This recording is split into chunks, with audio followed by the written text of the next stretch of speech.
Hello, stroke warriors and TBI survivors everywhere. Today, I have a very special guest on Stroke Warrior Radio. Today, our guest is Erica Renee Walker. Hi, Erica. How are you? Hello, I'm well. How are you? Very good. Thank Thank you you. for having me. Oh, my pleasure. I understand you're, of course, a TBI survivor. You're an Yes, author, a speaker, a filmmaker, and a TBI coach. yes. So we got a lot to cover today. Definitely quite a few things. Yep. Can you share the story of your TBI? What do you remember about that day? Okay, so on June 1st of the year 2008, I sustained my traumatic brain injury due to a gunshot wound to my head. I was at a gas station and it was 2 days after my 21st birthday. So I was still in celebration mode. 2 days like it was I happened that Friday. I had a party on a Friday, a big party. I turned 21 and then I hung out that weekend and Sunday was my last, would you say hurrah or whatever. And that's when the incident happened. And it just Wow. took me and my family by surprise, obviously. So as a result of that, the bullet wound got struck my head, um, I don't know who called the ambulance, but someone called the ambulance, and I was rushed to the hospital immediately. I had to have immediate bedside procedure to drain my brain because my head is swelled up very largely. And after that, I was put in an induced coma for approximately a month and a half, and it was very touch and go. I had a 5% chance of survival. I was told I flatlined on the way to the hospital. I had a stroke on my right side, and just a number of things. So I'm very Wow. blessed to be here. Yeah, very lucky. How I guess facing the critical conditions, you conditions, you actually lost your speech and your right side mobility. Yes, What I else? did. I also, when I was injured, my equilibrium was all thrown off, so my head was like a bobblehead, so Uh, I couldn't head up straight, and about my balance was like all off, and like you said, lost mobility. I cognitively, my brain was like all over the place. Like I say I had no thoughts because I didn't think anything. Like I didn't think where am I at, see all these tubes and stuff. I didn't think like where am I at. My brain didn't register, what was going on at that time. I just knew I was laying there and looking around and see the machines and the noise is getting on my nerves from the trach in my throat. So it's oh, a little bubbling noise, and it was getting I knew they got on my nerves, and so I still was me and my personality, but I just couldn't talk and articulate to my family and friends, was what was transpiring. that intubated is probably worse than any surgery or Um, anything. That's unbelievably bad. How did your injury? I'm going to approach this as a coach, I guess. How okay. did your injury change the way you saw yourself and the world around you? Oh, okay. Yeah. So once I became cognitive and aware of everything, my confidence was really knocked down. I just really had a hard time seeing myself in a wheelchair, and How long did it take to get to that point where you're talking about? I believe about 7 years. Oh my gosh. It took quite a while, roughly 7 years, because when you see yourself one way, it's like your mind is fixated on that particular, stance. And so having to rewire my brain to, say, okay, Eric, well, this is what it is right now. This is your state right now. So, are you gonna give up or are you gonna look at yourself? So I know I'm not an ugly girl, so I'm like I know I was still attracted. I just didn't feel like I just felt weird in my body. I didn't feel like me per se. Yeah. I was Yeah. in my skin. When was there a moment when you felt like um, that you realized that your recovery was more than the physical aspects? My brain, it really. I didn't now, of course, now I do. Yeah. I see the different elements now of, the different healing processes that have occurred. But initially, no, I didn't think, oh, I gotta heal physically, oh, I gotta heal mentally, oh, I gotta heal emotionally, oh, I gotta heal psychologically. I didn't consider all those different aspects initially because I'm just focusing on like just wondering where was going on at this point, and then getting to that, it's just like you don't. Initially, my brain was not thinking like, okay, Erica, how we gonna work this out?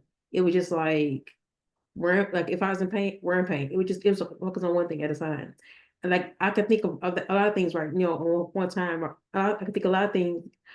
Let me start over. I could think of a lot of things at one time right now in this state I'm in, but back then I could only focus on one thing at a time.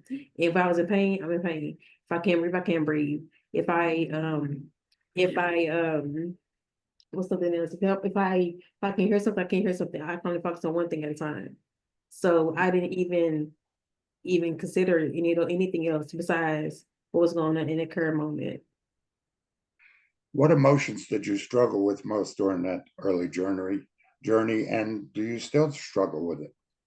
Mm, well, once I got out the hospital and transitioned to home life, I dealt with anger very badly. And I was told, and I did research myself, and I just become a coach. I did some research, and I came across something that said your frontal lobe, it houses all your emotions and things like that. And so I would get so angry, and I was like, well, I'm not an angry person. I was an angry person before either. And so I'm like, why am I so angry? Like, I feel like I couldn't help it.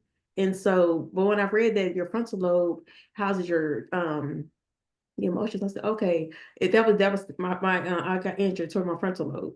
So I said, okay, that makes sense. So now I now know what I need to work on, what I need to focus on, and what I need to be more attention about.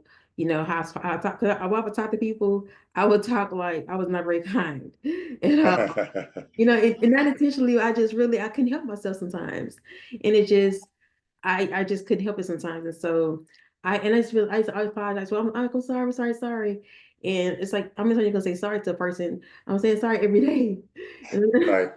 so that was a big transition within itself as well. I believe anger was my number one. The number of thing was definitely anger, was processing that and dealing with that. A lot of my anger earlier on in my stroke was I didn't have enough information. Did you go through that? And I mean, Um, well, because I don't even think it was even explained to me. I knew I was on a brain injury floor on the sixth floor in the hospital. I didn't quite. It wasn't explained to me. Okay, if you got a brain injury, this is going to happen. You may have memory problems. You may have the X, Y, and Z. That wasn't explained to me. But it didn't frustrate me. It didn't make that didn't make me mad. I was mad I couldn't move the way I wanted to move. And I couldn't yeah, talk. I couldn't talk. I was mad I couldn't talk. And I had other things to focus on besides, that. But um I wasn't concerned about that. But yeah.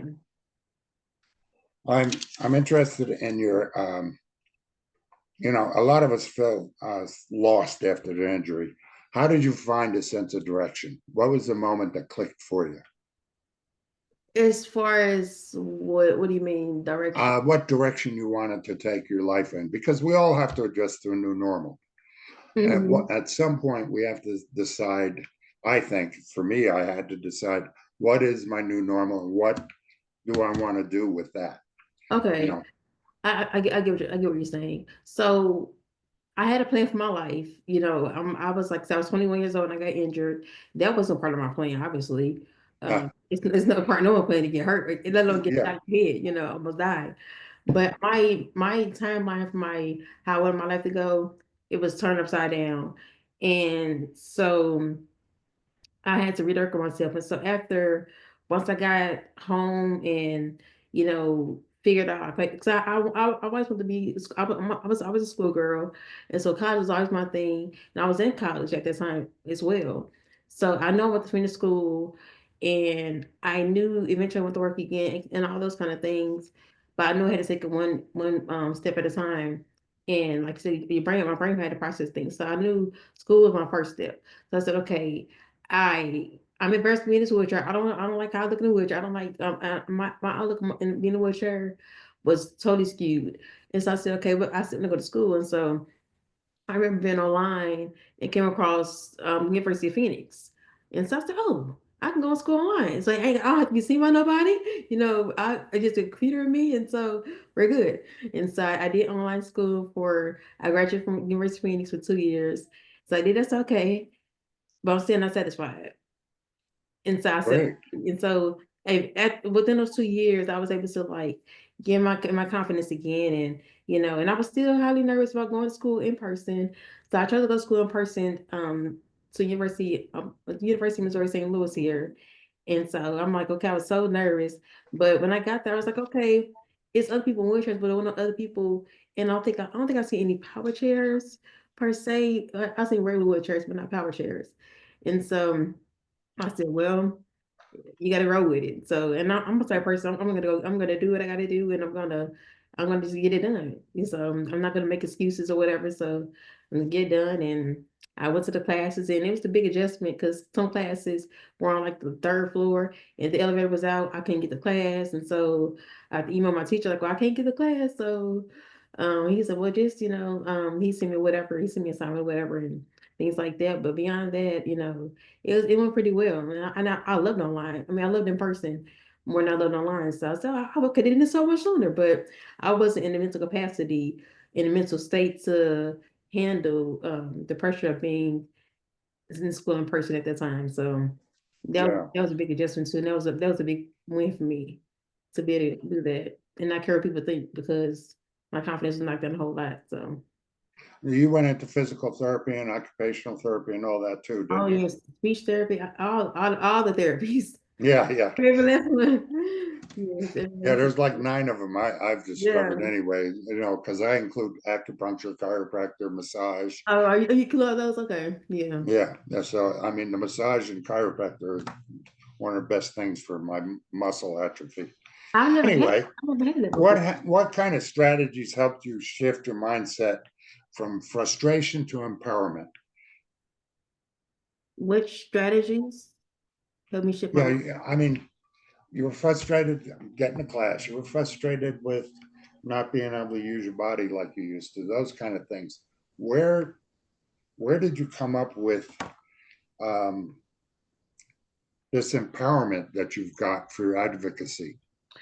Well, I've always been a believer, and my faith has definitely gotten me where I am today. I could not be where I am without God. My faith in Jesus, I couldn't, and I can't imagine it. But definitely my faith first and foremost. Also my family and friends, encouraging me and things like that. And reading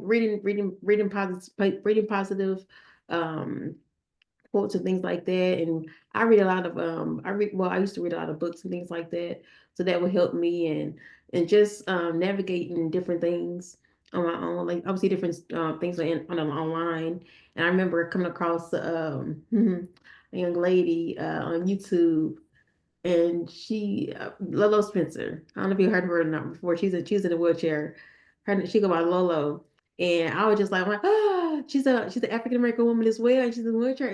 Just seeing somebody else like me really helped me accept myself even more and be okay with being in a wheelchair. I was like, no, I don't care now, huh? Are you still in a wheelchair? Or Yes, you can, I'm in a wheelchair. Yes. okay, okay. I'm just curious. Brain injuries often come with hidden challenges like fatigue, brain fog, and emotional ups and downs. How do you manage those? So I've had those at different stages of my recovery. Like I will meet different people like, oh, I have some fatigue. I'm like, what is that? I never had that before until I experienced it. And I said, oh, it's so debilitating. And I'm like, you're tired. You don't even know where you're tired. It's like I can't even lift my arm. Even lift my arm up. It's like, uh, it's a lot. And so when I used to have fatigue, but I'm glad it's over. But oh my goodness, it was so rough. Going through that. But you just have to go through it. There's no skipping it. You just got to go through it. And then the what else? I'm currently experiencing like light sensitivity and like noise. Um, so I have sunglasses that I wear when I go out. And I haven't had, well, I think I wore it one time on my home, but I normally just close my blinds down if it's just too bright. And so it's easier than putting glasses on. But when I go out, I definitely wear my glasses, sunglasses. And then and noise wise, just I just turn the TV down. Yeah, Or ask my just, lower their voice or something like that. So yeah, that sensory overload can be oh real my oh my difficult to goodness. go through. Yeah. Do you still go through that, or how? A little bit, not as much as I used to, but it's just a little bit, just a little bit. I have a friend that has the light sensitivity like you do, and Hmm. she wears these wide brimmed sun hats Oh, okay. with her sunglasses. See, Just a yeah, suggestion. but I would say I thank you for that suggestion, and I have lots of I love hats, but my I also another thing nerve pain, migraines and nerve pain. So my head is very is extremely sensitive to such. So sometimes I can't even breathe. Sometimes I can really touch it myself. So putting a hat on would be like it would be excruciating pain right now at this point. Wow, it Yeah. must make it tough to sleep at night on a pillow, right? No, it's not that sensitive, but like more so like just it's internally and it's just like my scalp. I believe my scalp and things like that. So it's like it's more so topical than anything, not more so. Ah, Yeah. okay. How do you balance your pushing yourself to improve while also giving yourself some grace in your recovery? I am such an overachiever. I'm such an overachiever. It's like, okay, okay, okay, it's okay, it's okay. And so I have to self-soothe a lot, and but I expect so much of myself, and I'm so hard on myself sometimes. Like you could do better, you could do better, you could do better. But I understand that I gotta be gentle with myself. I gotta be patient with myself. So just a lot of self-soothing, and I read my Bible a lot, and I pray a lot, and so just understanding that and just taking time with myself and knowing that you just gotta take it one day at a time and be gentle with yourself because it is what it is. And Yeah. it's getting better though, but it's just you gotta give it time. You gotta You give it know, one of the things that some of my friends and I talk about is we didn't know what we didn't know. What mm. would that be for you that you wish you would have known? That would Mm. have made it all so much easier. Mm. If I was a new person into this situation, I would want to know um hey oh so many. Yeah, I know, right? Oh goodness. I would say patience, I guess. When you're not used to when you're used to things happening like in a gradual pace or whatever, it's you gotta get you just at a fast pace and having to slow down. It's like being in the fast lane, you gotta jump into the slow lane. You don't want to, but you have to. And so I Yeah, think patience is definitely something I would stress that people and what I do tell people now, like you can't not rush this. And if you do, you might um re-injure yourself or um mess with something that's already working and you just trying to rush it to like for example your injury. So I had foot surgery in 2017 I believe, and trying to do things too soon you mess up your bones or you mess it up. And so trying to force something to happen that's not is that what happens eventually when you get to that point, but you gotta get your time your body time to heal and time to recalibrate itself in a sense, and so yeah, yeah. that makes a lot of sense. Yeah, I'm one of those that believes every little victory every day Yes. adds up. You know, you do stuff that you used to do before and it looks like hell, but Mhm. eventually it starts looking like it's It was does. before. Yeah. You know, Precisely. looking back, what advice would you give yourself to your past self in recovery? Slow down. Slow down. I'm telling you, patience was my biggest thing. Like I'm just like, okay. And then I remember I had went to this rehab center here in Missouri. It's closed now, but they was like, it's the best rehab center. They'll get you back on your feet. I'm like, okay, great. I can get back on my feet. I think it's like a one, two, three thing. But not understanding my brain has to and with me, with the bullet broke into little fragments. So it struck like all over the place. So that's why I couldn't talk at first. The equilibrium's thrown off. So it's like each part is healing itself one step at a time. And so if 20 things are broken in my brain or impaired in my brain, it's going to take some time, right? And so I'm just like, my brain did not understand the concept like Erica's going to take some time and your brain needs to heal. And Yeah, they're really driving bananas having to wait to do every single thing, like having to wait because my legs were trying to stand and things like that initially. And so I got to build up my strength. I got to do this, I got to do that. So I'm really like I call myself a TBI builder bear because I feel like I'm got to be built back up again, seriously. And so, yeah, but now I'm like I say I'm right about 65% fully functioning or whatever. So and that's major. So but just yeah, knowing that from back then to where I am now, I'm like, oh yeah, right. But just know just being patient with myself and taking my time and not trying yeah. to rush the process, rush things to be quicker than what they need to be. No, Agreed. the right way. Um, I'm really interested in what you do, Erica, with your mission to help others. What inspired you to become a TBI consultant and coach? Because I was going through the situation myself, like no understanding that people are going through the same thing and want to share my knowledge what I've learned and want to pay it forward in a sense. And so I'm very passionate about helping the people, especially people in my situation, like me and similar injuries as me. I had never been anybody that got shot in the head before until like maybe like almost 10 years after my injury. And so I was like, oh, it's like a whole new world. It's like, oh my God, I got some, you're like me too. And so Yeah, it was just like a really bond. 'Cause you don't meet people who got shot in the head and survived. It's very rare. And so when you find somebody, it's like, oh my God, you got to, it's like we're like unicorns in a sense.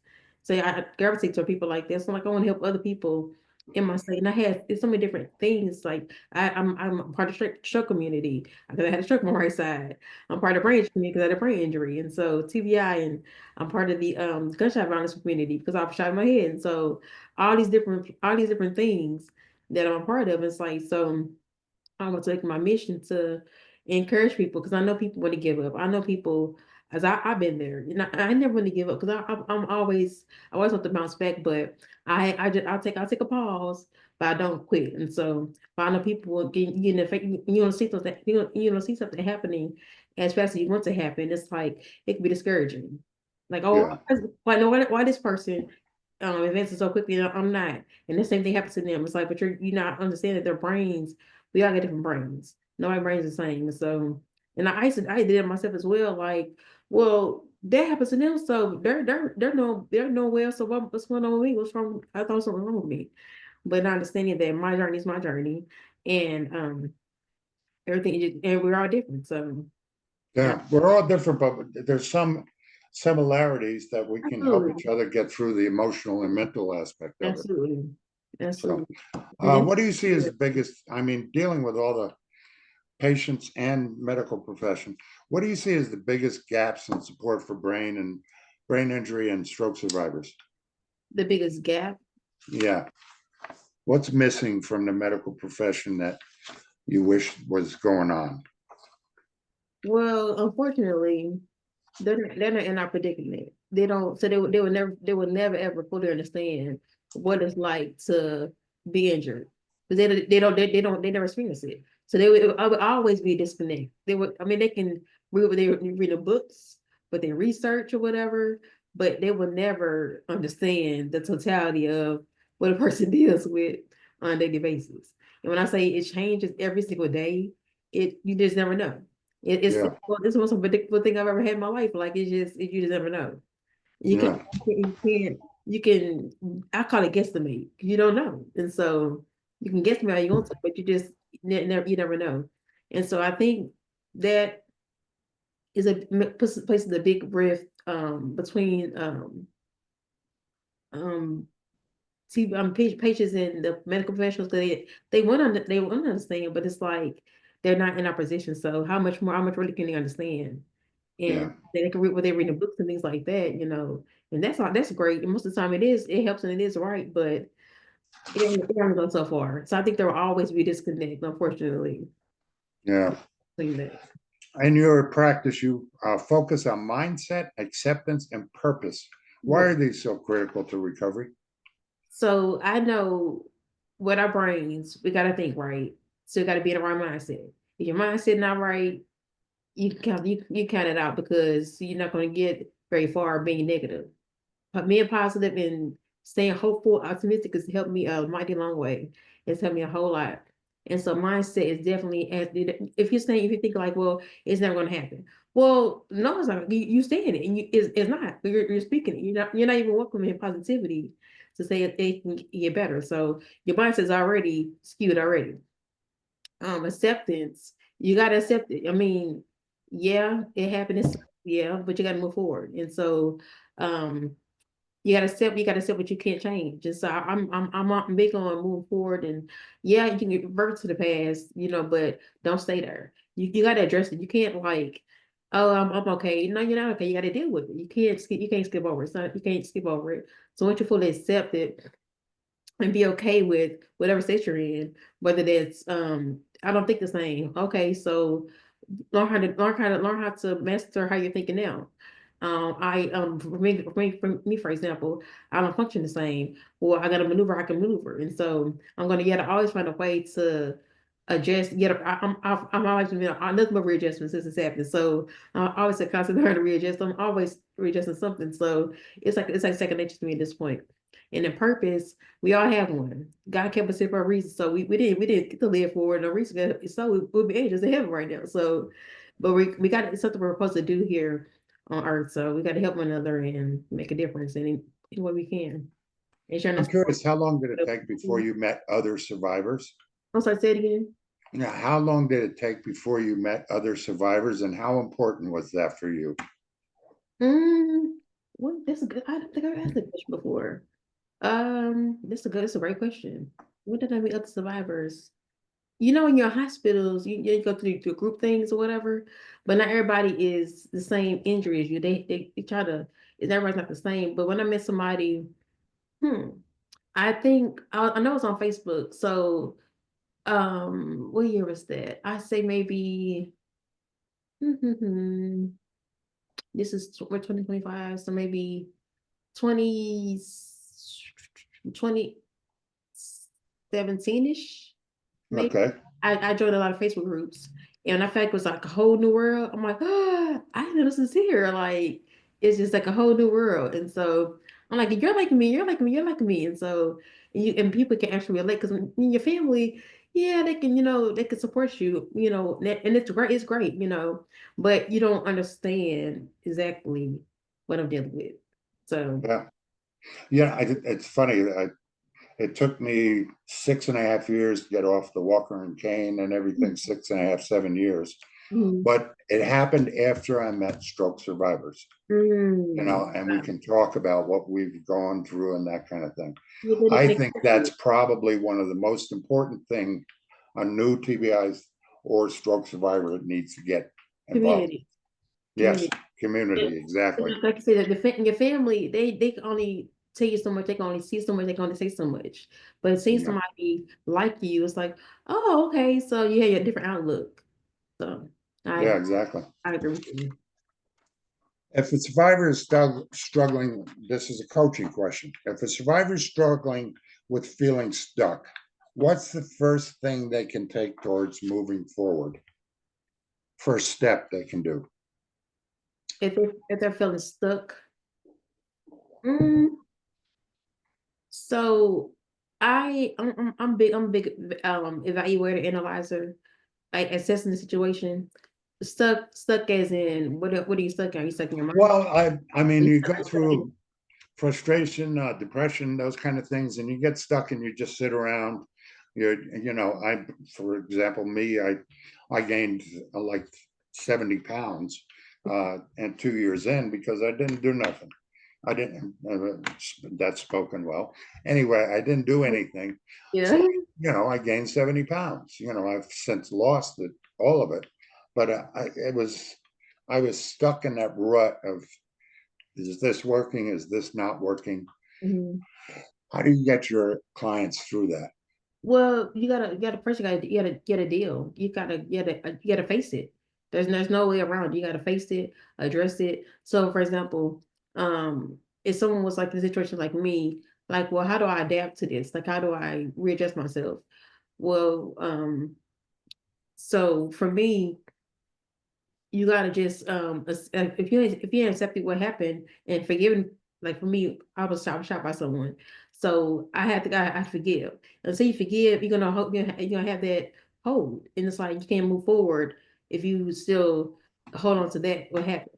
And so once I learned how to let go of being angry at whoever shot me or whatever, I was able to move forward. Like, I mean, when I say it was like I was in I feel like I was in handcuffs, and you're almost like you're bound. So it's like you're stuck in a rut, so to speak. And so until I let that go, I can't move forward. And so once you address that and let that go, then Yeah, you release yourself to be more open to receiving a different part of healing in a sense. So once you get past that, let that stuff go, then you can focus on the now and get your mindset right and learn how to accept it right and then focus on your purpose. Because I mean, when you focus on your purpose, you don't have time to think about anything else. You don't have time to be depressed. You don't have time to be angry. You don't have time to be any of those other things. So you're focusing your purpose. true. I'm curious, what is the Nasia Foundation? Sorry. The Nasia Foundation? The Nature Foundation. That was Okay, that was I was on the well I did a couple of things. Well, it's actually her mother has that foundation. It's she was a TBI she had a TBI as well, but she passed away unfortunately. So I think maybe couple it was in the 20s. I think maybe 2020 something like that. And yeah. but her mother started a foundation for her and under her name. And so I done like maybe I was on a couple panels of hers that she had. I was part of she had a conference. We had a conference or whatever, and then and she has I think she had a board, I think so. And it's You're a funny, board member, right? yeah. I talked to her recently, so it's funny you mentioned that. Nice. What, I must have been fabulous. I mean, you probably were so excited, but what was it like to be a keynote speaker for the Brain Injury Association Oh, of I Missouri? was so nervous. I was very nervous. I was so nervous. I had spoke. My first time speaking was like in like small groups, and so to speak to people for like hundreds of people, I'm like, oh, how many people is it? I said, okay, so, but ironically, the bigger the better. I'm more nervous in small, intimate settings than larger settings, and I guess because I can't see people like directly, I guess like it's not closed in, but I was nervous, definitely nervous at first, but I mean, I'm here to share my story and I want to encourage people to help them be empowering. So I'm gonna do it afraid, I'm gonna do it scared. So that was a really exciting times. I really enjoyed that moment. And one thing that I had struggled with was talking fast. And so I was like, okay, Eric, you gotta slow down. And so yeah, we're just coming up with the speech in general was just like it was something else, but I'm grateful Yeah, for the experience. And I did it twice, I believe. I did it twice. I did on 2 different days, the same weekend. nice. Very Mhm. nice. Thank you. How can caregivers better support their loved ones while taking care of themselves?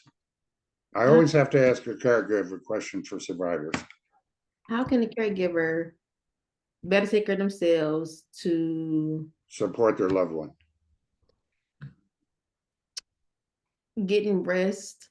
And I would say getting rest definitely, and getting rest. Because I still have caregivers myself, so it's funny you asked that question as well. I still have caregivers too, and so I would say giving rest and practicing self-care.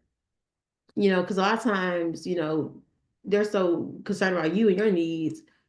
What about your needs? What they'll take care of yourself too, and just so they start so selfless, they can take care of themselves. A lot of Yeah, times.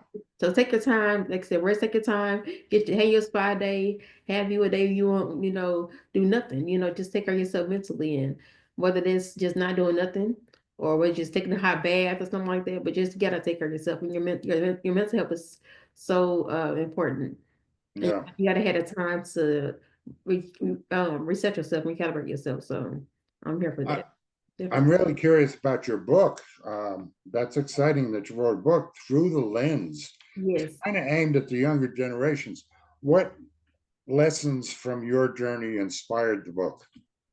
So this so my journey of being an author transpired way before this injury. I've been into books and writing and all reading all that when I was in middle school, like 12 years old. So it's always been engraved. It's always been engraved in implanted in me already. But and I when I was in high school, I saw like stuff I didn't like, and I remember seeing girls get bullied and stuff like that. And so I began writing a book back then. And so when I got in college, um when I got in college, I wrote these stories. I had a class, a creative writing class, and I wrote these stories. And my cousin was like, "Well, how about you put them in a book?" And I was like, "A book?" I'm thinking like my mom was like, "Books are just stories, like you just a story." I didn't think of short stories like I'd never seen a book like that before. I'm like, "It's a book short stories like that?" So he was like, "Yeah, well, you can write a book, whatever." And so I said, "Okay, I'll put them in books." So I put them in a book, and the rest is history. And so Yeah, it's for short stories, but it's geared to the younger generation. And people, that's how people think, oh, yeah, you got a book about your story. Like, it's not my story. It's not about my story. It's about, it's stories with, to help young people. Now, it's stuff inspired from my life, my life story, things that happened pre-injury, but nothing that happened, it's nothing that's, now. But I am currently working on my second book about my personal story. Since I get asked many questions about it, I am working on my second. I got about maybe I'm almost done. I should be done by May, but I probably publish it next year sometime. To take my time with it to, flesh it out or whatever. So give myself this whole year to work on it, and by the time next year come, I'll be able to publish it. nice. What's the one message you want every TBI and stroke survivor to hear from you today? Hmm. There's so much to say. But today, um, I think you've pretty much covered it, but I mean, is there something that's, is there one thing that keeps on clicking in your mind that makes things better? I mean, for me, it's, hey, I did this better than I did yesterday. Hey, I am feeling better about my handwriting. I'm feeling better about, are there things that do that for you? yes. So the three words that's coming to me right now is conquer what's next. Conquer what's next. And what that means, I feel like we're always busy, like trying to do so many different things at one time. But conquer what's next. Conquer what's in front of you. Conquer the now. Conquer the thing you most important right now. So conquer the thing you need to take care of, and don't give up. Don't give up. Don't let up on it, because it's something that needs to happen. If you can't, no, no, I'll take it back. If you can't, if there's something that you needed, if there's something that you wake up thinking about all the time, all day long, do that thing, whatever it is, do it. Like it's exercising, do it, because it's gonna keep on coming up and over again. So whatever that thing is that you think about when you first get up, do that and conquer what's next after that, and keep conquering, One keep step at a time, right? whatever the time. If someone wants to work with you as a consultant or speaker or coach, how can they reach you? Through my email address, Erica Renee 878 at gmail.com. I check it daily, multiple times a day, or my Instagram account or Facebook account. Okay, They're two different names, but yeah. So yeah, Instagram, I think of Erica Allwalker 878, Erica right. Allwalker 878, and then Facebook, I'm Erica Renee Famous Walker. But yeah, And then you've got a YouTube yes, also? yes, my user channel, Erica Renee Walker, Renee. Yeah, I post my videos. Because I interview survivors as well. So I have a lot of my videos on there from interview survivors. I had a show called TB Uncovered. And I've interviewed like over 30 some survivors. There's was stroke brain consultants. I mean not brain consultants, but other stroke survivors, brain survivors, um caregivers, medical professionals, all kind of people. On the YouTube channel, interviews on there. I had 3 seasons, and also I have videos too of different things I talk about, different topics on there, and different other stuff as well. And Like, you also do a support group, I guess. Is that a virtual thing or in person? I haven't done this support group, and I don't know how long. Oh, okay. I have my page though. I haven't deleted it, so I'm not even sure. I need to check on it, but I haven't even checked on Okay. it. I don't know how long, but which is bad, but it's Anything there. you want to add today? Um. No, just keep striving keep pushing, keep striving, and never give up. You can Thank you do so it. much, Erica. It's been an absolute pleasure. Thank you. Thank you for having me. Okay, take care.